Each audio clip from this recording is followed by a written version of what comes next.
There are still people. We'll start in just a couple of minutes. There's still people coming in through the waiting room, so I'm just kind of making sure that everybody's in, because there was a few people who'd signed up on Eventbrite as well. I just want to make sure that we've got everyone in before we make a start.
Okay, we'll make a start. Okay, so thank you everybody for joining us this afternoon for this session. I just wanted to go over a couple of things before we start, just to make sure that everyone's aware. First of all, that this session is being recorded and will be made available afterwards. So if you would rather remain anonymous and not have your camera on, then that's fine. Equally, if you'd like to keep it on, then that's great as well. So it's always nice to see faces. This session is kind of designed as an interactive session with people chipping in if they'd like to, more so as a discussion rather than being talk. So if you have any questions, then please do pop them in the chat, and I'll keep my eye on it as we go along if you have any questions while we're talking. But likewise, kind of at the end of the session, or for the last part of the session, there will be time for questions and answers. So if you'd rather hold on and wait and put your question across in person at the end, then that's fine as well. So just before I start and I introduce our guest speakers that have joined us today, I just wanted to give you a little bit of background about the reasons for organising this event today. And kind of the rationale behind the research that's gone into kind of putting this on and opening up this discussion that I wanted to do today. So for the last 18 months or so, I've been working on a project here at UCC called Reading Across Cultures, and the full title was Reading Across Cultures, the Role of Translated Literature in Multicultural and Multilingual Communities. And the goal of the project was to look at the ways in which readers read in translation and the way in which they're affected or impacted by the literary environment in which they live. So for the first 6 months of the project, I had the pleasure of working with 7 library-based book clubs across the city of Cork, working with them face-to-face and kind of, being able to share books with them and listen to the way that they talk. Since January, I was supposed to be in this part of the last part of the project, I was supposed to be doing a series of outreach and dissemination activities and events with them, which kind of was supposed to include talks and coffee mornings, translation workshops and that kind of thing. Additionally, I was due to be putting together a report on Cork as a city of literary culture, looking at the events and the festivals, the literary events and the festivals that take place in the city, and that kind of form the backdrop to kind of this kind of literary environment that the reading groups find themselves in. And then COVID happened, and then 2020 kicked in, and everything was cancelled and everything was postponed. And essentially the very nature of the work of my project, the very nature of the research that I was doing became impossible to carry out.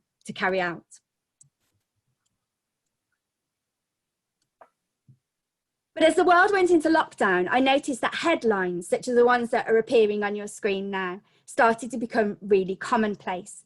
And these headlines, which start to talk about the importance of book clubs, the importance of reading in lockdown, the importance of coming together to read, the importance of sharing reading, was a commonplace feature of newspapers, not just in Anglophone countries where we kind of know that the popularity of book clubs and reading groups are high and there are high numbers, but all over the place, which is why I put some kind of from France and from Italy and from Spain.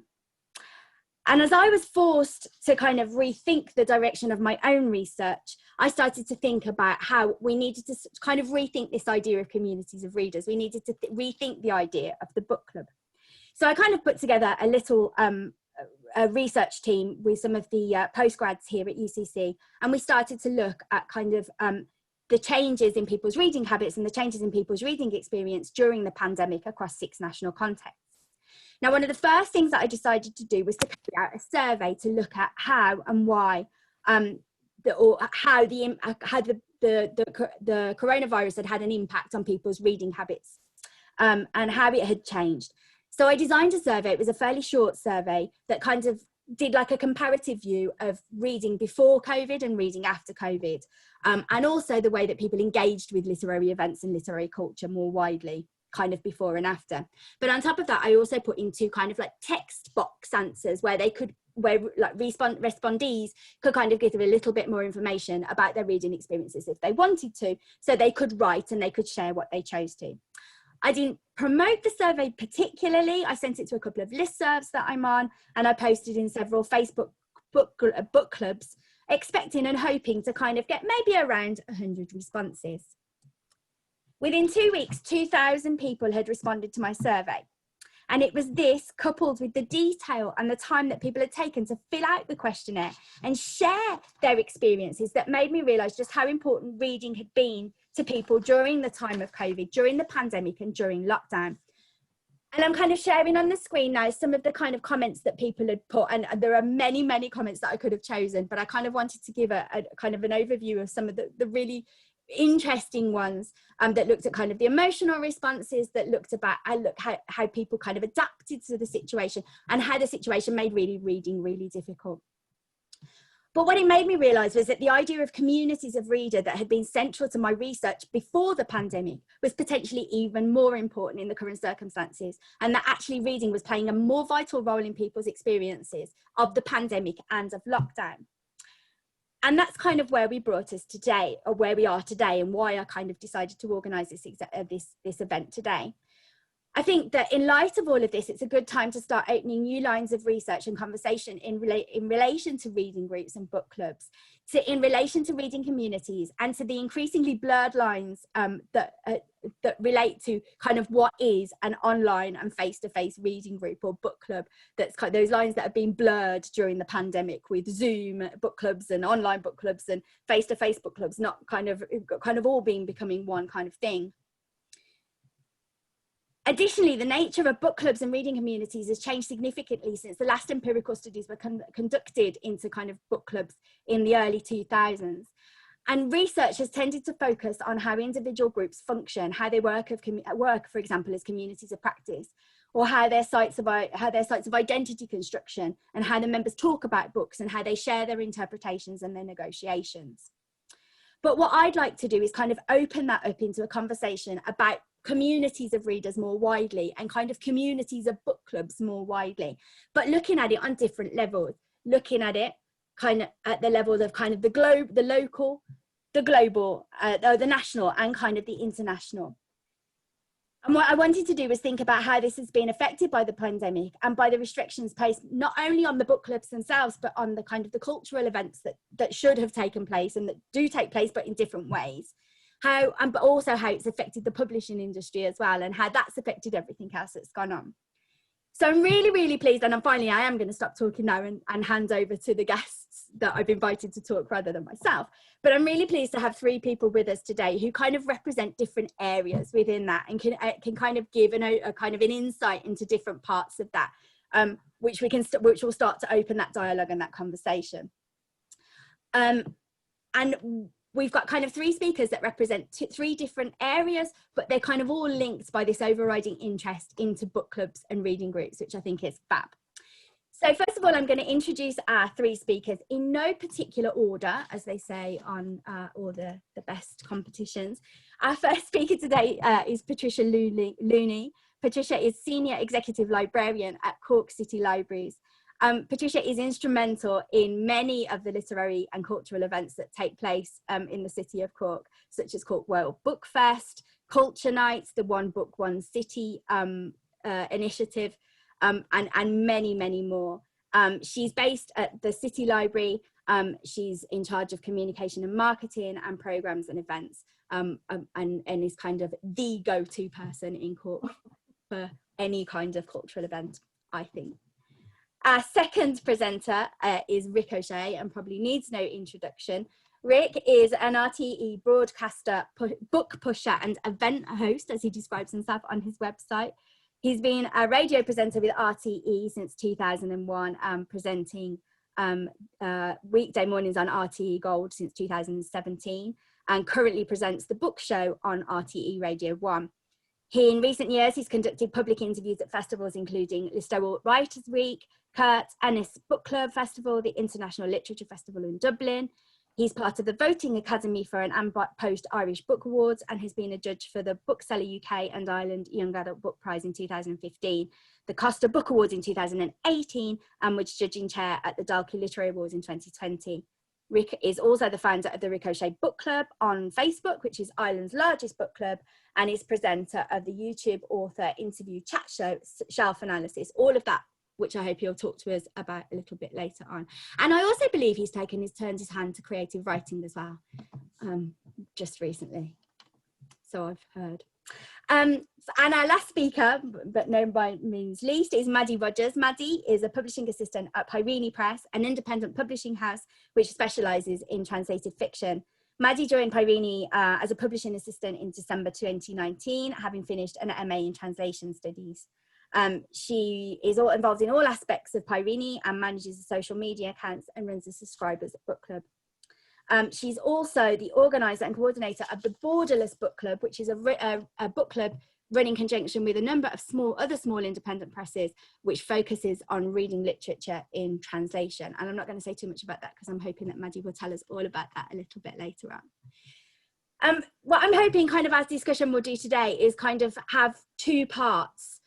If we can kind of go BC and afterwards, BC being before Corona, and then kind of Corona onwards. And I might just leave Maddie just for a little bit, if you don't mind, and maybe bring you in as we start to talk about the changes that have happened this year. But if we could start maybe with Patricia and Rick. Patricia, if you wouldn't mind talking to us and telling us about the book clubs at the library, and kind of giving us an idea into how they run and how they work and who goes and that kind of thing. Okay, thanks, Jenny. I think you've experienced our book clubs here in Cork City Libraries, and they vary throughout the city. We have 10 branch libraries in the city now, and they're based in middle class areas, rapid areas, more deprived areas, but every one of our branches have a book club, and they're all very important to the community. In all, we have 18 book clubs across the library service with approximately 250 members. Most of those attending would be 60 plus. Our Holly Hill group would have a different demographic. They'd be from the age of 30 plus, and funnily enough, they're all women in that one. Whereas there's more of a cross-gender balance in the others. The success of the book clubs in a library depends on the facilitator. And often when we started the book clubs, many of them are going for 10 years or more now, but to start them, we would have maybe a staff member facilitating the group, or we'd get somebody in and pay them to facilitate the group to get it going. And after maybe 6 to 9 months, somebody within the group then evolves and takes over and keeps it together. And that's a crucial part of keeping a community book club together, really, is who leads it out after it's set up. Very important to all of the members there is the cup of tea or coffee, really, and the networking, in between and after it starts. We have Christmas get-togethers for all the book clubs, and we come together on a night. Well, it's more than the book clubs. It will be the creative writing and the music clubs and everything. We'd all come together. There's now in our city, it's an intercultural city, so we would have German people, Polish, Bulgarian, Russian, that I can think of offhand as part of our book clubs as well. And that's wonderful for everyone, really, because it's more than the books. It's the sharing of cultures, and at Christmas and other times of the year, they celebrate different types of things that way. I suppose what is special about a library book club rather than a book club you may start up with your friends is that it's you're bringing people together of different backgrounds, different professions, different ages, and people that you may not be friendly with outside of this, and you all have your common interest of reading a book and discovering other people's interpretations of it, and so on. We have, in the past 2 years, we started a book club which discusses books of an LGBT genre.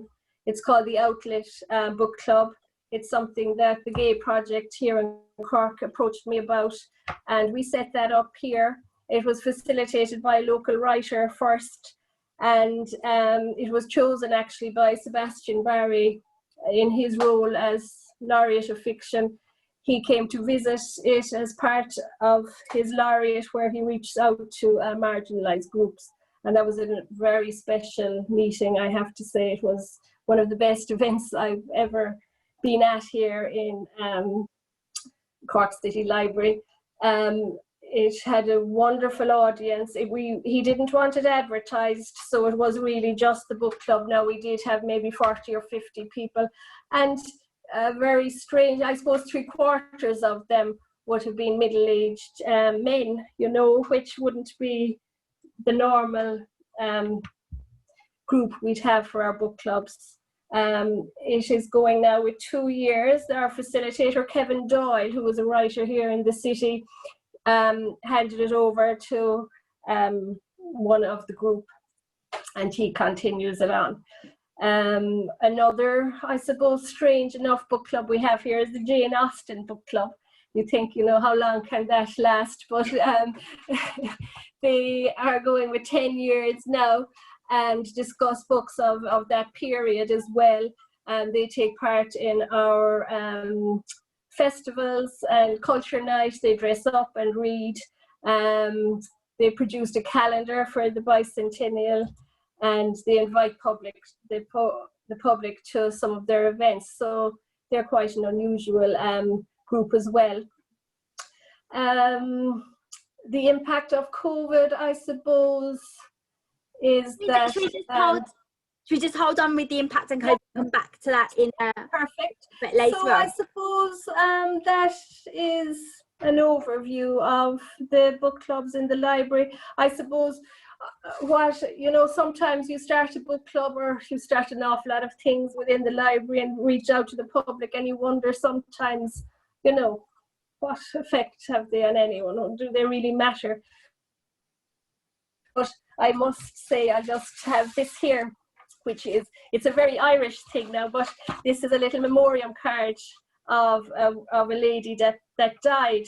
She was a member of 2 of our book clubs here in the city, and when she died in a nursing home, her niece took the time to write a letter to us with her memoriam card to say how important the book club was in her life. And even afterwards, when she went to the nursing home, how the book club and the library stayed in contact with her. And, you know, it really touched me because you don't realize that things like this can make such a difference to people's lives and their, social isolation and just being included in something. So just something like that shows how important these book clubs are to people. And can I ask how important the book clubs are to the library? So kind of, how important are they for you as an They're crucial to us. I think it's not until we were closed that we realized, it's the clubs and the groups and the people coming in make the library alive, they make us think of new ways of presenting things, and we rely so much on them just as they rely on us.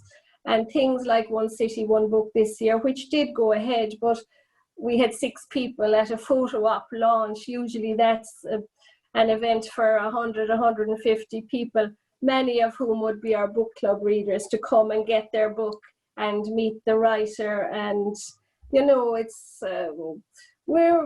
all the staff really are devastated not to have the public contact, and we really look forward to when we can. And it's not just, opening the doors and having someone come in and borrow a book and bring it back, because that's not what we're about anymore. And especially here, I can only speak for Cork City Libraries, but we're so much more than that now. And the older people, even before, just when we came out of the first lockdown, they wanted to know when would we be back in our groups, and it was obviously not going to happen for a long time, but it was that age group that were ringing, when can we come back in, and they were the most vulnerable group on one side, but they were the ones craving to come back in. And yeah, we miss them, we do. Even, we give out about them sometimes when they're there, but we miss them and they miss us. I having worked with, as I said, about 7 of the groups in the libraries, you can feel how important and how proud they are of being part of that group, and how their history, their shared history as a group, is something that that's really, really important to them. Thank you. I think I guess that's kind of what you first think of, isn't it, when you think of a book group? It's that kind of a book club, that it's that kind of that contact, that that very personable interaction. And then we move on to a Facebook book club, which kind of is potentially the most anonymous way that you could get. Rick, could you tell us about your book group and how it came about, and why you formed it, how it's evolved, what it is, how many members, that kind of thing? I think calling it a book club is the problem, because it's not a book club. It was the easiest thing to call it in the beginning, but it doesn't operate, in any way in terms of the way a traditional book club is thought. I've never been a member of a book club. I don't think I ever will be, not a real one, not in the real world. In fact, I started the one that I run now specifically because I was like, do I really want to meet people every couple of weeks and talk about books? And despite the job that I do, I work for RTE. I've been a broadcaster since I was a teenager. I'm not necessarily great in rooms full of people. Virtual rooms full of people are fantastic. This is great. It happened about 5 years ago, a little over 5 years ago. I had ended up in a situation where I started talking in media and online about books for the first time. I've read my entire adult life. It was never part of my job. My job was always playing pop music on the radio. So that doesn't really give you a huge opportunity to talk about books that you're reading, because those two things tend to not go together. I made a really foolish decision, or brilliant decision, depending on your point of view. A little over 5 years ago, 6 years ago, I decided that I wanted to read more. I was one of those people who went into bookshops and would feel palpitations at the things I wanted to read, but I knew I was never going to get around to. And the older you get, the more you think, the more you start to get to that terrible stage in your life where you realize, I'm going to be dead before I can read all of the books I want to read. And it doesn't matter if I start reading furiously at a rate of knots. But I thought, I'm going to make some sort of inroads into this. And my thought was, look, I was reading at that stage, maybe 13, 14 books a year, maybe about a book a month. And I thought, if I can read 100 books in the next 12 months, which is only 2 books a month, it's not a real stretch, then that will help me make inroads into the amount of books that I really would love to read, and stuff I've bought for myself that's still sitting on shelves over there and is calling out to me, make the time to read me. So I did. But I knew that in order to keep myself honest, I would have to say it publicly, and I would have to say it out loud and on social media and to people I knew, because it's either that or 6 weeks later I'd go, well, I didn't really tell anybody about it, so I can afford to kind of just slink away and not put in the work. So I did. I wrote a blog at the time, which is still knocking around somewhere, and I said it out loud. And it was January. And for anybody who knows anything about the media in January, you will know that it's an incredibly quiet time of the year where pretty much nothing happens, usually. So within the space of a couple of weeks, I was on Arena on Radio 1 talking about this as if I decided I was going to scale Mount Everest. I was only reading 100 books. I wrote something for the Indo, and I started talking about it and tweeting about it. And over the space of the first few months of that, I talked a lot to people on social media about books. As a result of that, every now and then somebody would poke me and say, would you not set up a book club? You know, you can recommend something, we can all read it. I couldn't quite figure it in my head, a structure as to how that would work. I knew I couldn't do it in real life or in the real world, and partially because, you know, there were a lot of people who wanted to get involved in different parts of the country. Online was the only way to do it. At the end, I made the decision much against my personal feelings about Facebook, that Facebook was the only way to go ahead with it, because Facebook groups work in quite an egalitarian way. So instead of it being, you know, Reese Witherspoon, who does obviously incredible work for books, but Reese Witherspoon says, here is the book. She doesn't say it like that. She says it in Reese Witherspoon's voice. And then, you know, people go away and read that book. And then that's how she promotes books. I wanted something that involved a lot more conversation, a lot more back and forth. I wanted something that allowed people the opportunity to interact with each other as well. Facebook groups worked to begin with. I thought I'll end up with 200-300 people. It'll be really interesting. We'll all be interested in books. I'll talk about some stuff I'm doing. Other people will talk about their books. I thought from the very beginning I would recommend a book or 2 books of the month every month. And at the end of the month, like in a traditional book club, we come back and we all talk about it. It never worked out that way, but things never work out the way you intend them to in real life. We're 5 years on now at this stage. There are about 35,000 people in the group, roughly ballpark. I would estimate, I have the numbers here and I can look them. I was pulling up numbers just to give you a sense of how it works. Out of all of those, if you have a moment, the traffic that runs through it, there are about 1,000 posts a month. In the last month, there was about 928 posts about books from all the people who are involved, 17,500 comments on those posts. And out of the 35,000 or so people who are members, and I use the word really lightly, about 28,000 of those are active members in the last 28 days or so. You can break all of this down by country, by location, by who people are and where they are. You can break them down by gender. And those stats all exist. Strangely, and particularly given the conversation we've had already, a lot of the kind of average age group of the people who are in the book community I run is about 35 to 45-ish, roughly. It's about 83 to 85% women.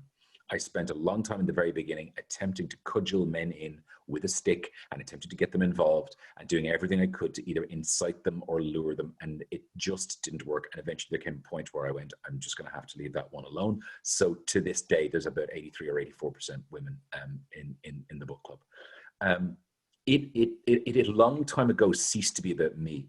I'm just the person who does the admin work. I'm the admin person for it now these days, for what is, you know, a hobby that takes up a lot of my time. Because there's so many posts, you have to keep an eye on things. Just make sure. I try to keep it as a very, very, very quiet space, and by that I mean there is no abuse of anybody else. There is no trolling of anybody else. There is no abuse of authors. You're allowed to have whatever opinion you want on books, but keep that to yourself. In terms of if you don't have personal feelings about an author, that stays to the door too. I like to call it a benevolent dictatorship. People seem perfectly happy with it because for a lot of people, it is an oasis of calm somewhere on the internet. Because for a lot of us, we spend a lot of our times, anytime we're on something remotely near social media, feeling an anxiety or a stress, or because we come across people who are simply doing things to try and yank other people's chains. That doesn't happen where I am. And if it does, you're welcome to know where the door is, and it's been a pleasure, and thanks very much. Talk about books, because that's why we're here, and about what you loved, what you didn't, what you're reading right now, things you've rediscovered, or even seek the opinions of everybody else who's in the book club to say, you know, I really love this, this, and this. Can you recommend something that you think might work? And an hour later, you'll have 150 comments of people all giving their opinions. So I do recommend books at the beginning of the month. It's not that important, and relatively few people engage with them. So it's not really a traditional book club, but I still continue to do it. We put up books at the beginning of every month, and we ask people at the end if they've read them. It's a very small number of people in comparison to the overall amount of conversation about books and reading that exists within the space of any 28-day period in the book club. I do nothing to attempt to push people into it these days. It becomes one of those things that when people ask to join, I ask them to click a couple of boxes in terms of how you heard about us. Usually it's people, they've heard from friends, they've heard from family. Thank you, Librarians of Ireland, because a lot of it is, I've heard about this from my local librarian. And it kind of now just operates as this self-sustaining community of people who love books, want to talk about them, and know where they can find a space that they can do that maybe just gives them a little headspace from the rest of the internet. So it's not a book club at all. It's a total misnomer. However, it's the sort of community that, and I know you're going to get onto this later on about, you know, pre-COVID and post-COVID, it hasn't really changed. I actually think that's really interesting, because I know that you say it's not a traditional book club, but I think that we have the idea in our head that a traditional book club is a group of people who come together to read the same book. But actually my experience of working with the libraries in Cork is that actually that's not the case. And I faced the work that I've been doing with book clubs is I have been giving them a book in translation to read and persuading them to read a book and discuss it for me. But actually I faced quite a lot of reluctance to do that, because actually that's not how they work, is it? So you have book clubs that work completely differently than that, don't you, Patricia? We do. We have book clubs where everyone is reading a different book. I was quite surprised at that myself, because when we'd go in to support them with providing them with books, everyone was reading a different book, and that wasn't my idea of what a book club was about. But it works very well, because then they speak about the book they're reading, someone else thinks they might like that, and it goes around like that. So it's a perfectly normal and rational way of having a book club, really, when you think about it. Or I suppose with the One City One book, they do come together, and it may be the only time in the year that some of those book clubs read the same book, you know, and that's because there's fringe events and other things to go to, and they get the book for free, and it's a nice way of you know, getting to know local writers and books about the city. But yeah, I was quite surprised myself by that, but it works really well. Maybe there are more parallels in which case between an online book club and a real book club than I suppose what I did notice there is the demographic that Rick was saying, you know, age 35 to 45, because of the format of it being on Facebook, whereas our book clubs are filling a need for people who were probably older and may not. Now, plenty of older people are very adept at being online, but some are not. And as well, it's the physical contact and the community and getting together. It's a real social occasion. So that's interesting with the age. Well, even just if you want to check, I have the numbers here immediately in front of me. So this is the age and gender breakdown. It's slightly higher than I thought. So it's 88% female, 12% male. And again, the biggest amount of numbers does occur between, say, 35 to 44. That's about, from what I can see here, about 29% of everybody in the book club is between 35 and 44. But we do have about 10% of the audience, 12 to 13% of the people who are there are between 55 and 64. And somewhere about, these aren't very good at looking at them very exactly, but about maybe 8 or 9% are 65 plus as well. And then about maybe 15, 16, 17% of them are 25 to 34s. So it is the largest chunk of the demo is between 35 and 44, but it does go right the way, all the way up as far as 65 plus. Patricia, could you talk a little bit maybe about how long the book clubs have been running at the library, and have they changed at all as the time's gone on? I know I said that that they're kind of part of the pride of belonging to a book club at the library has definitely been kind of the longevity of the group and their members. But have you seen a change in the demographic a little bit, or the way that they're run, or the number of them over time? We have more of them now. But the demographic hasn't changed a whole lot. It's still an older age group, a retired age group. It's the people living on their own, except for, we'll say, the Outlet Book Club, which is a totally different age group and is mostly male, which is quite unusual. But most of the book clubs are in existence for at least 10 years with the same people mostly, you know. And recently our book club in our Torrytop Road branch is not running at the moment. And that can happen because, you know, the people are no longer able to attend, and it just dies off, the book club. And then you have to restart a book club there. But most of them are there for at least 10 years, maybe 20, you know, with the same people, mostly. So you do, we do, I suppose, when a new branch opens, Holly Hill was new. So we had a new group come in there, and they are the group that have an age group starting at 30, you know. So it's more than a book club in some places. It's a real tight group, you know, but it's an important group for them, and that's fine too. Rick, have you had any feedback from the members of your book group on kind of how, their reactions to it, and how they feel about the group and how they feel about it as a community? Have you constantly, all the time? It's all that happens. Genuine. When you've got that many people, everybody has an opinion as to how you should be running it and as to how it should work. To be honest with you, I think because it is run in pretty much exactly the same format for the last 5 years or so, there are those people who have the thing that always causes the greatest problems is what people like to think is freedom of speech.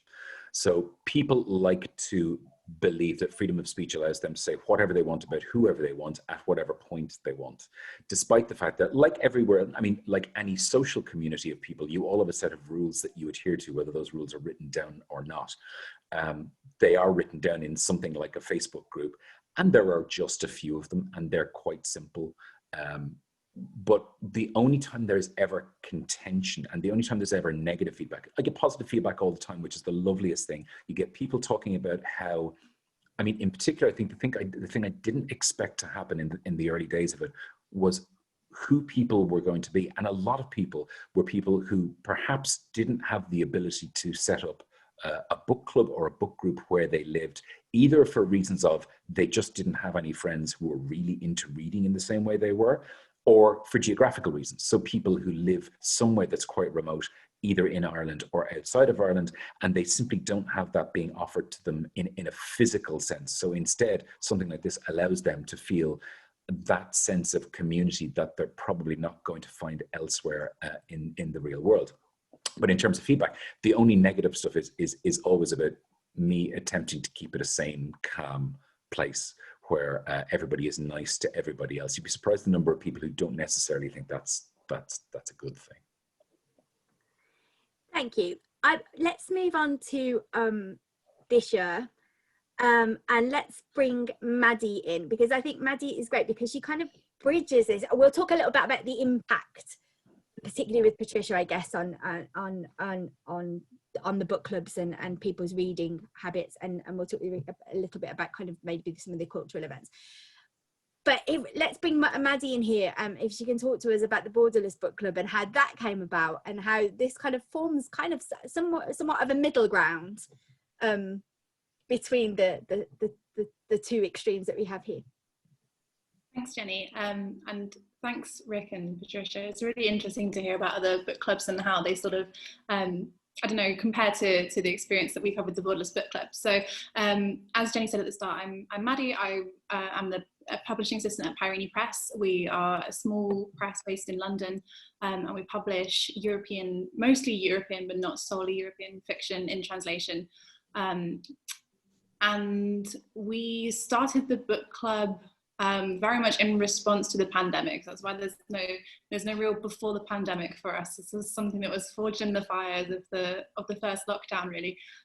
So back in March, I was like 3 months into my job, and then this all kicks off. It's all very stressful, and we sort of knew it was the last week that we were going to be in the office together for quite a while before we were to start working from home. And the founder of Peirene, Micah, was in the office, and she said, Maddie, I think you should try and do something to keep people engaged at this time, while everyone's at home. You should think of something to do on social media. But yeah, I think you should come up with some kind of idea to keep readers engaged and find something for them to do. And she had just said that she was doing a Zoom book club with her family in Germany because they couldn't see each other, so they were all reading the same book and then discussing it online, and we thought that sounded like a really nice idea, and we wanted to try and do that. So it kind of all got handed off to me, and we thought, okay, so how can we do this? Like, maybe it would be nice to have some kind of online discussion while everyone's stuck at home. We quickly decided that it'd be nice it was a good opportunity to collaborate with some other presses, so we kind of called around some of our, I don't know, our little network of presses who published translated literature specifically. And we decided to put together this program of events that would be like an online discussion. And when I say it was thrown together quickly, I mean, it was literally, we had the idea on like Tuesday, we had a big meeting on a Friday, and we had the first meeting the next Thursday. So it was just really, really quick. And we developed it super quickly. So we first planned to just do it for 6 weeks, because back in March, that's how long we thought we were in it for, which, now seems so naive. So we plan to have a weekly meeting for 6 weeks. And the only idea really was that we were going to feature a different book in translation every week. We decided then that it would be nice to invite the translators to discuss their books, and then that quickly kind of became like the staple of it. So then after those initial 6 weeks proved really popular, we decided to continue it. And we've been running fortnightly meetings ever since, so that must be ever since the start of May. We've been doing it fortnightly. And basically the format of it is that we have this roster, or this kind of group of independent presses who take it in turns to have a book featured. I host the meetings. I invite the publisher and also the translator of the book, and occasionally also the author. That obviously proves a bit more difficult when you're doing translated literature, because there's usually a time zone or a language barrier that makes that harder, but we have on a few occasions had the authors as well, which has been fantastic.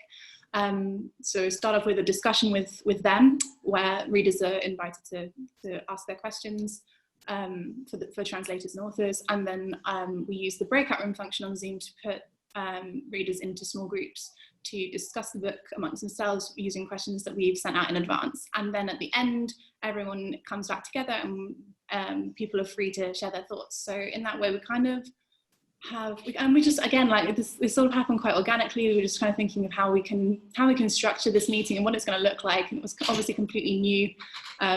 Much like Rick, I'd never done a book club before. I'd never been to a book club before. So it was kind of making it up as we went along, but it kind of managed to straddle the kind of traditional book event where you might have a panel discussion and an audience Q&A with the traditional book club, where you would have those small group discussions with readers. And it's proved to work pretty well. So that's kind of what we've carried on doing.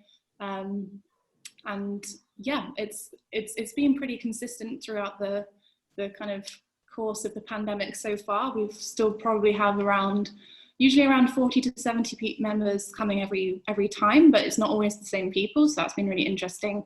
I think with this online format, like the Zoom meeting, there's perhaps less obligation to show up every time, because it's not a group of people meeting in a room. The social element is there, but it's less kind of central, I think. but we've kind of grown it pretty well. There's, I think, 1,200 people on our mailing list, and now we've got Twitter and all of that. So yeah, people are still interested, and I think it has kind of proven that online events aren't just a sort of substitute for real life events. And it's not just kind of like, oh, we can't meet in person, so we're going to do something online. It's actually, this is a very valid thing in itself. And I think the real surprise also has been, like, in terms of the demographics, how many international readers that we've attracted. So we have quite a few in Ireland. All the presses are UK based, so but we have also loads in the US. And kind of like Rick mentioned, some who are really geographically isolated, you know, and also quite a lot, surprisingly, quite a lot of older people. I would say our demographics are really a lot of middle-aged, older people who have been isolated and haven't been able to access any kind of, I don't know, in-person thing in recent months. And a lot of the feedback that I get is that it's given them a sense of connection that they were looking for. And I suppose also with the translator, that aspect of it, the sort of panel discussion side of it more is kind of more like, I don't know, events that you might have at festivals or book launches and that sort of thing that people can't always access if they don't live in London or in, you know, one of the sort of metropolitan centres where those things are happening. So it's been really nice to be able to connect with readers in a very direct way, and in a much more accessible way that we perhaps weren't doing before. So I think it's made us all really think as publishers as well about how we are engaging with our readers. Do you think you've created a community of readers? I mean, do you have enough of kind of like a regular attendance base to kind of say that you've got some kind of community there, do you think? Yeah, I would definitely say so. I think the thing that is really interesting and also really nice is that it's always a mix. It's hard for me to say, like, give like specific numbers or anything, because there's no real like data, but just like on a sort of anecdotal level, in that I'm always the person sort of setting up the Zoom meetings and sorting out the breakout rooms and stuff. I can see who is coming back and who's new, and it's always a mixture of people who are sort of regulars, who are coming every time or certainly very often, with people who've never come before, and that's still happening, you know, however many months on the way, attracting new people. So but I think I would say there is a community, but also it's sort of an ever-changing one, not just in terms of like attracting new people, but also in that when I put people in these small groups to discuss the book, it's in quite a random way. So they're not talking to the same people every week, they're talking to different people. But I think the feedback that I've had is that people enjoy that they're sort of connecting with people from all over the world and different people every time. So it doesn't get boring. Yeah, I guess this is kind of right. It's quite strange, isn't it? Because it's, I mean, if it would, I guess it would have been interesting to have somebody from kind of like an independently run, you know, like a private book club here as well to kind of compare. But I guess what we have with the Borderless book club is literally somewhere between the two. Because I imagine if you go to a library book club for the first time and you don't know anyone, if you haven't gone because you know somebody, then you've got that kind of anonymity as well that you would also have kind of on a screen like we are now in Zoom. And I mean, I've attended a couple of the online book clubs that you've run, and it's that kind of getting over that initial sitting on a screen with a lot of strangers is quite difficult it's not difficult, but it's strange, I guess, to get over. Whereas because you don't have that, I guess, with the Facebook group. You have that anonymity, but you don't have to deal with it, kind of the kind of consequences there in the first. Yeah, I suppose it's quite strange. I guess interestingly, I think I'll just speak to you quickly, and then we'll bring Rick in on this with what he's been doing since lockdown as well. Is what's great about the book club is that that you're running is that you're also engaging readers with writers, or it be translators, but that it's kind of I think what COVID's kind of brought about as well is everybody's kind of engaging differently with audiences and or vice versa, isn't it? With authors, with writers, with the writers, with their audiences as well.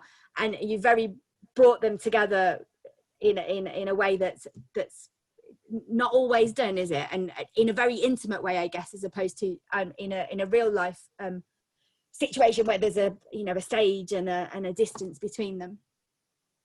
Yeah, definitely. And I think specifically because it's translators rather than writers actually is perhaps what's even more interesting, because I don't know, there's like so many reasons why we do the Borderless Book Club the way we do, but a big part of it actually is giving some limelight to the translators who are so often not, I don't know, easy to forget about, or they're not lauded, or readers don't think about them so much perhaps when they're reading literature in translation, depending on how they read it, I suppose. So a lot of the feedback that I've had is from readers is that it's really sort of enlightening to them to hear from translators directly, and also from publishers as well, because that's another part of it that perhaps people don't always think about, especially again with literature and translation, is hearing about how we come to publish these books and where we find them and all of that sort of thing.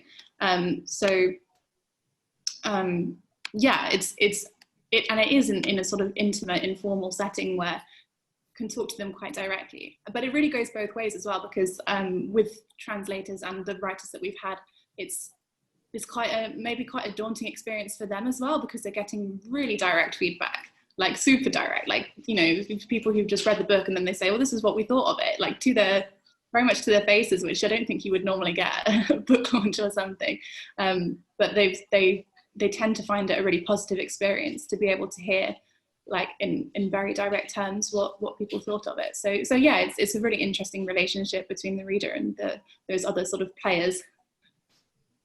Do you know if any of you might not know this, but do you happen to know if the members of the book club are members of other book clubs as well? Do you happen to, just if the feedback that you've had, or? I think probably quite a few of them are members of sort of traditional book clubs. I don't really know. They haven't really told me so much. But yeah, I imagine so. Yeah. Thank you. Maybe we could bring it back to Patricia and Rick, a little kind of maybe post COVID, post lockdown, how that's affected the kind of the work that you do. I know, Rick, you said that it hadn't particularly affected the book club in the way that it runs. Has it affected the way that maybe people post, do you think, or is it that nothing significant? Is it maybe the amount of engagement, or has it not had a real? Yeah, I haven't looked back through stats to see whether or not we've had enormous amounts of engagement over the space of the last few months in comparison to the 6 months prior. I don't know how much that has changed the book club in and of itself. I certainly know, obviously, everything else that operates around it in my book world has changed completely. At the beginning of March, I still was booked to do a bunch of festivals all across the summer and stuff all the way through into the autumn as well. Almost all of those just fell through. Now, some of them pivoted beautifully and managed to turn themselves into online events. And there was a really interesting thing that occurred as a result of that, because I did a bunch of them starting with Courch. I was supposed to go down to Courch in, I think it was March or April, when Courch was on to interview Anne Enright. And that event didn't happen. Instead, it happened online. And then I started a series that I've been doing since then, foolishly, because like Maddie, I thought this was going to last 6 weeks. I thought 6 weeks and we'll all be out of this. So I started a project that involved me interviewing an author live every night, 5 nights a week. For the first month of it, I think I did every night of the week, and I've slowed it down since then. But the discussion I had with people after that, and actually particularly with those regarding festivals, there were so many people who said, this is amazing. I would never have been able to have physically made it to this festival in a million years, either because I live too far away, I don't have the finances in order to allow me to come to Galway, for instance, to go to this festival. I don't have the ability to have a weekend away from the kids. I'm physically not able to do that. There were so many reasons people gave to say, this is amazing. And this is one of the first times I've been able to see something like this run as part of a festival. And I think it's a conversation that needs to happen, when we're out of all of this on the far side, with people who run and curate festivals, and I've been that person myself in the past, to say that the physical event obviously is important and is key and is brilliant to be able to see the whites of people's eyes when you're having a conversation with an author, but that then you can't go and forget all of these people who just simply physically can't make it to your festival. And there needs to be a way for festivals to allow people to also see, if not every single event, because it is, you know, it can be costly to film something if you're also doing it in a live room, but to allow people the ability to be able to see that as well elsewhere, either at the same time live when it's happening or at a later date. So in terms of the book club itself, I don't know if a huge amount has changed. There were periods in the very beginning of it where obviously in the first 4 or 5 weeks, it was quite intense, as online discussion was with everybody, and people felt like they were just trying to occupy huge parts of their day. And thankfully they were doing that with books and reading, although again there were an equal number of people who were saying, I can't concentrate on a book. And it's that discussion I've had with authors throughout the Shelf Analysis series, even authors, where I've said to them, how has your reading been? And for a lot of them, certainly in the first maybe 2, 3, 4 months, they were either saying, it's non-existent, I can't, all I can think about is the news, or it's incredibly slow and now it's starting to come back a little. And I don't know, that phenomenon has continued for a lot of people. But I think, again, that's something that we'll only figure out when you're much further past this and you can throw an eye back on it. Yeah, no, absolutely. That was something that came out of the survey particularly. There was an equal amount of people who were saying that it was great because they had more time to read and they, you know, they could read everything they'd want to, but equally people who couldn't read, didn't want to read, had to read something completely different. I had to find different ways of reading. And I think as we're going through so many ups and downs, yeah, you're right. I think it's going to be a constantly evolving pattern, I guess. Patricia, can I bring it back to you? First of all, maybe talk to us a little bit about the feedback that you've had about the effect of lockdown, of the pandemic on the book groups, the book clubs themselves. I guess I know the outlet, the LGBTQ one that book club that you talked about have moved online, haven't they? They have been able to do that. Yeah. The ones I guess haven't. And yeah, it's back to the demographic really of and I don't want to appear to be saying any older person isn't engaging online. Many of them are, but I suppose the nature of the people that were coming to us to come in to get a physical book, to meet people physically, they didn't see that online was so important in their lives up until lockdown really. But I totally agree with what Rick said there about festivals, and I mean it's certainly a way forward and something we have done in the library as well with our Children's Book Festival, with Heritage Week. We've really upped our online presence there, and it's made everyone more creative in thinking of ways of doing things, and we are reaching much more, especially during Children's Book Festival when we would have schools and classes invited in, and now just so many more children could access the writers. And that, I suppose, our first step that we did in lockdown, we have a library link service anyway, which takes books to people who can't leave their own homes. We have a van and we do that, and to nursing homes as well. So first that all stopped because of the contagion issue, but then as people were delivering food and dinners and that to people, we said, well, it's the same thing. So we started it again within about, I'd say 10 days, and we decided to expand it, and we contacted all of our book club members and expanded it to those people as well, and there was a huge uptake on that, and we deliver 12 books to them every 3 weeks, and I mean it just meant so much to them. And we've one van driver, he was just doing it on his own because 2 people couldn't be in the van at the same time, but there was little old women trying to give him money to buy a pint, and you know, they were just so grateful to get this box of books. It was a lifeline to them. Also our ebooks skyrocketed really. We through BorrowBox, that's part of your membership, and it doubled and tripled during the months of lockdown.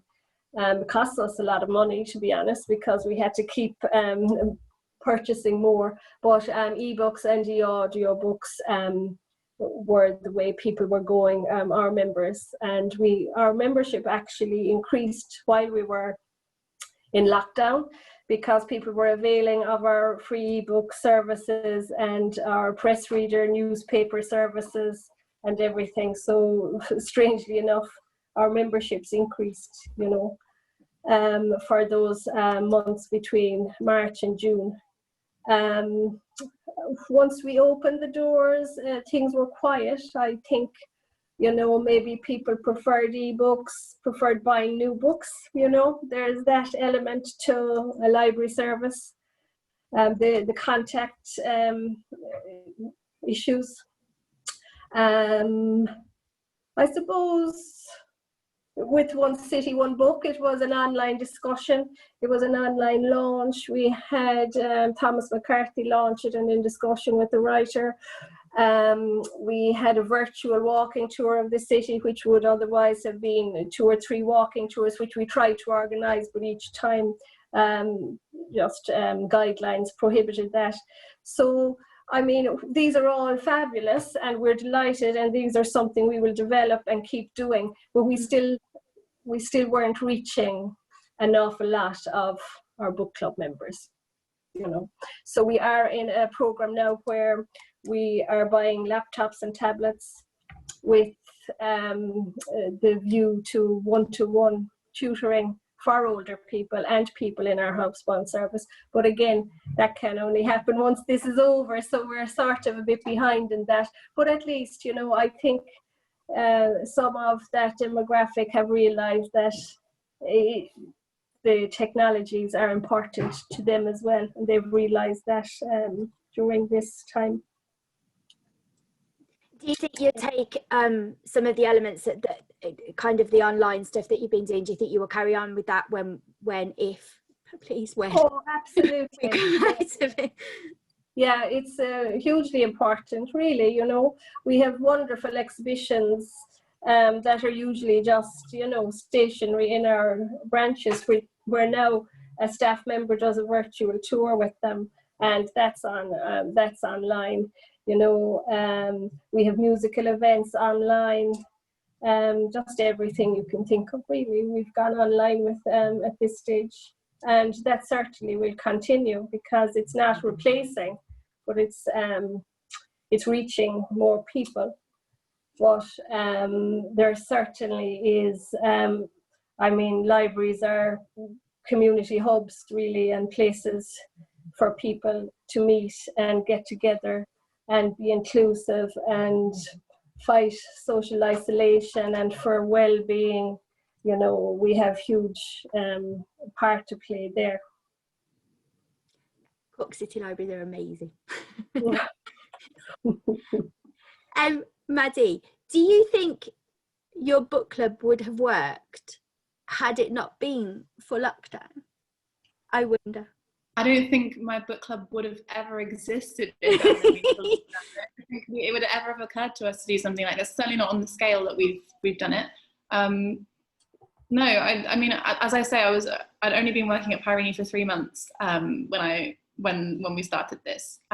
So it's hard for me to talk too much about what we were even doing before that. But we would do like events they were all in person. It was all sort of like, book launches at like a little bookshop in London, that sort of thing. And that does only reach a certain number of people. Actually, it was funny when you introduced me that you mentioned something that's obviously on the Peirene website, where it says that I run the subscriber book club, which is very outdated. I need to change that on our website, because that was something that it was also called a book club, something that we were running like as an sort of exclusive area of our website for our subscribers, where we would put up some content. We would put up like a podcast and discussion forums and stuff. But to be honest, it wasn't really working very well, and we've since pandemic, really, we've stopped updating it because it wasn't really working as a way of engaging people. So I think maybe like it's something we perhaps might have started to think about, is how can we have a better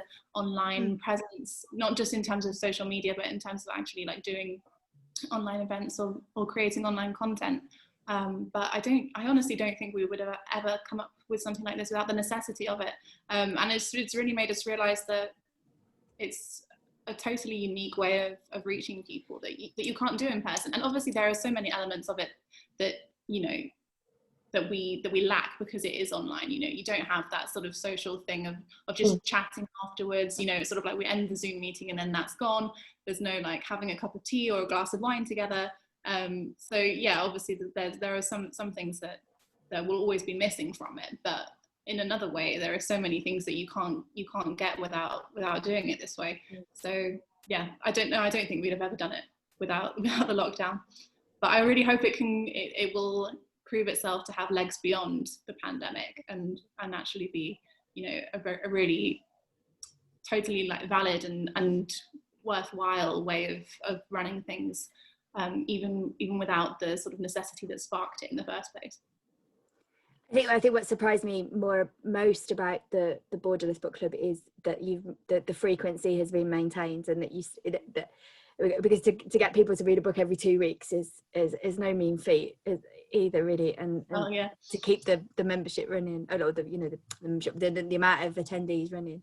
Yeah, well, I think what you were saying before about how people have changed, you know, how much they read, and finding that they were struggling to keep reading during the lockdown. I think in a way having, you know, a set sort of program of books and saying these are the books that we're going to read and we'll be discussing them and you can hear from the translator or the author is quite a good incentive. I think for a lot of people it provided a structure to their reading.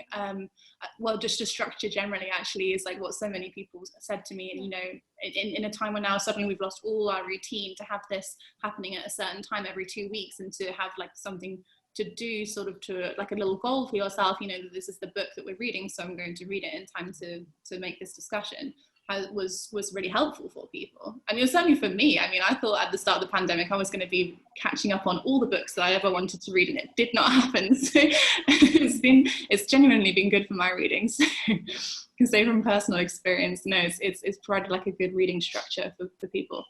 So, but yeah, I think with the membership it's dropped off a little bit, like inevitably. It's lost the novelty of being, you know, this new project to do, as you know, everyone was taking up hobbies and stuff. But I think, as I was saying before, there's no obligation to come to every single one. So I think there are some who come every 2 weeks, and that's fantastic. But most people come maybe once a month, maybe just to the ones that they're particularly interested in. So with the group of presses that we've got, we have different like specialties. So for example, there's One Press Nordisk books who do Scandinavian, there's Tilted Axis Press who do Asian literature, there's Charco Press who do Latin American. So, you know, there's a variety, and some people are more interested in one than the other perhaps. So that can inform who comes to which meeting. But yeah, there's no like, you know, sign up fee or anything that would like make you feel like you were obliged to come to every single one. So it's just like a come when you feel like it, really. Thank you. Well, I'm gonna open it up to questions from anybody in the audience who might like to ask anything. If anyone's got a question, you can either pop it in the chat or you can unmute yourself and what's the word? Put your cameras on. I couldn't do it on not camera. If anybody's got a question that they'd like to ask any of our guests or comments, it would be great to hear from anybody if they've got anything to say. I do have another question. If maybe I'll ask another question. Oh yeah, Alex, do you want to unmute yourself, or do you want to?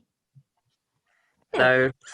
Great, super. Thank you so much for this event. It's been really fascinating to hear, different approaches to book clubs. I have a question. I have recently moved to a new place, and I have been part of traditional book clubs before the pandemic, and have been like thinking about starting one. And I was just thinking about how much. Rick, you said that things are always going to change, and like you plan to do one thing and then it kind of turns into something else. Do you feel like that there is a foundational amount of like prerequisites that you need to have before starting a book club, like deciding what type of books that you're going to look at, or the demographic that you're trying to reach, or just like opening it up to whatever happens? I think in terms of if you're talking about online book clubs, and that's a tough one. I think sometimes you benefit from having an idea of what it is you want to do. So say, for instance, your personal passion is science fiction, your personal passion is books in translation, your personal passion is whatever. Starting a community that is based around that, sometimes, I mean, as the Borderless Book Club has found out, you can connect a lot of people who are interested in a similar idea very quickly, because there are other people out there who are looking to connect with other people who like those kinds of books too. I think that depends on what you want to do yourself, though, because ultimately the last thing you want to do is end up being in charge of something you don't care about anymore, and then having all the work that goes with something like that. When it comes to creating real world book clubs, I'm out, and anybody else who has any other suggestions as to how to create real world book clubs, I'm not the guy. But if it's a kind of online community that you're thinking about, and if it's something that even you just think, and it will allow you to connect yourself with people in the real world too, because I don't know if I've said this at any point, but okay, so we're an online book club and a community of people, but we've had regular meetups in the real world, usually at events that have authors, and I'll do a public interview with an author somewhere, and loads of people turn up from the book club and do that. We would have this week been having our 4th annual Christmas party, where, like, we had one last year in Eason's in Dublin downstairs, and we had a bunch of authors turned up and read their stuff, and there was about 150 people all showed, and it was a Christmas party, and people went and they all listened to authors, and they were all people who kind of knew each other online, and some people didn't really, and then they all went and got squiffed afterwards in the way all best Christmas parties should, to the point where you have authors who shall remain nameless attempting to stop traffic in the streets so they can get a taxi. So, you know, I think sometimes that can lead to the really fun stuff, which is people meeting other people.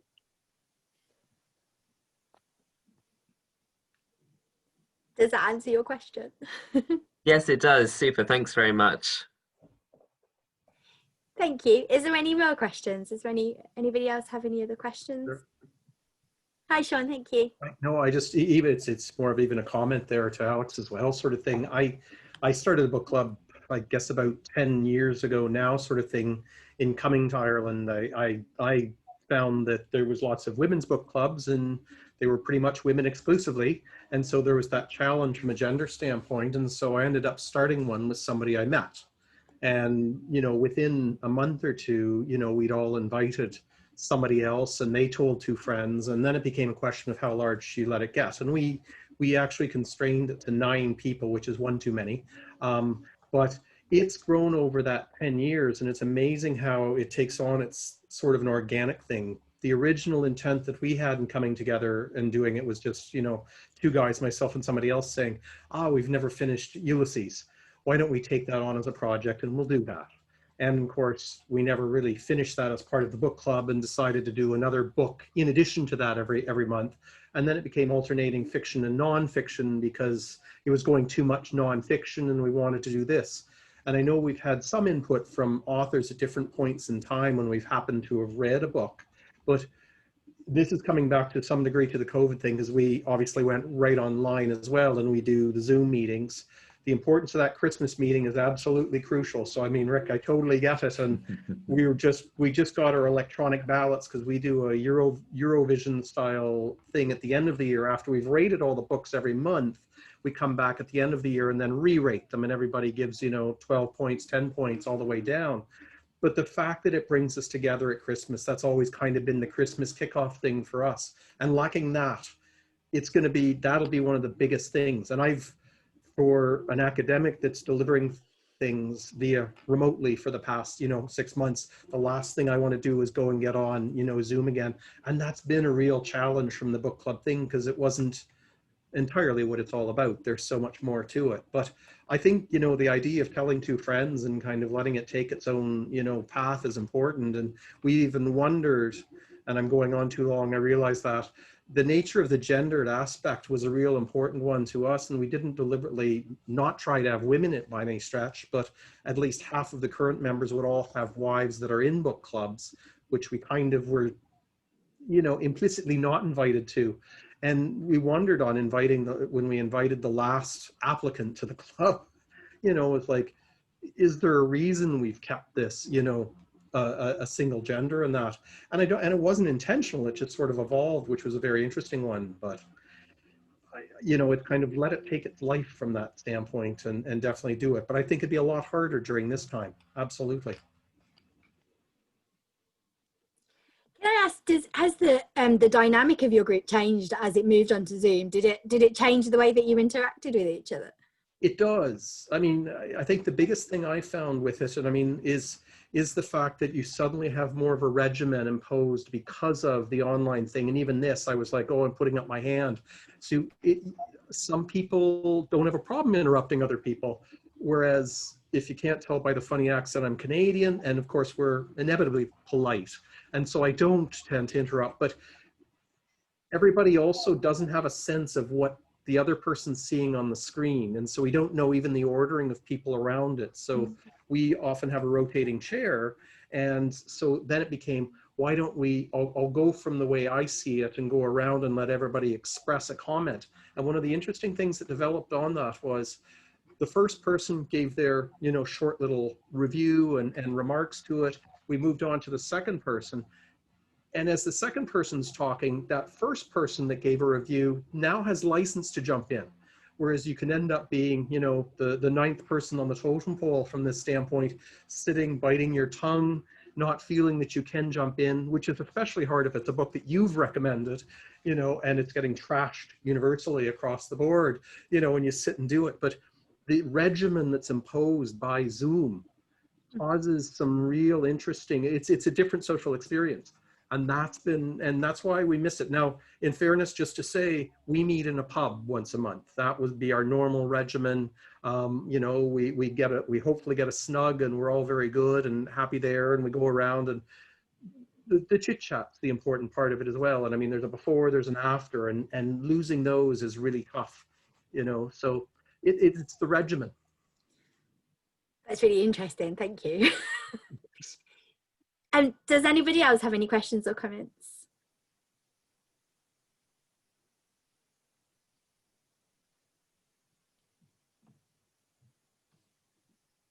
No. Okay, then I shall draw the session to a close. Thank you so very much to Patricia, to Rick, and to Maddie for joining us, and for all your comments and discussion and your insight into everything. It's been fascinating. It's been really interesting. So virtual applauses to the three of you. Thank you so much. As I said, I'm hoping this is kind of a discussion that's kind of at the beginning, and that's something that we can build on from. So yeah, if anybody has any comments or insights or relates to anything that they're doing, they want to get in touch with me afterwards, and that would be absolutely brilliant as well. I think there's lots of interesting points of research that we can take from this as well. Yeah, so thank you very much. Thanks once again. And I hope to see you all soon. There'll be another series of events happening in the new year as part of kind of my project. So I shall keep you informed. But thank you. Thank you, Jennifer. Thank you. Thank you. Bye-bye. Thank you. Thank you, Jennifer.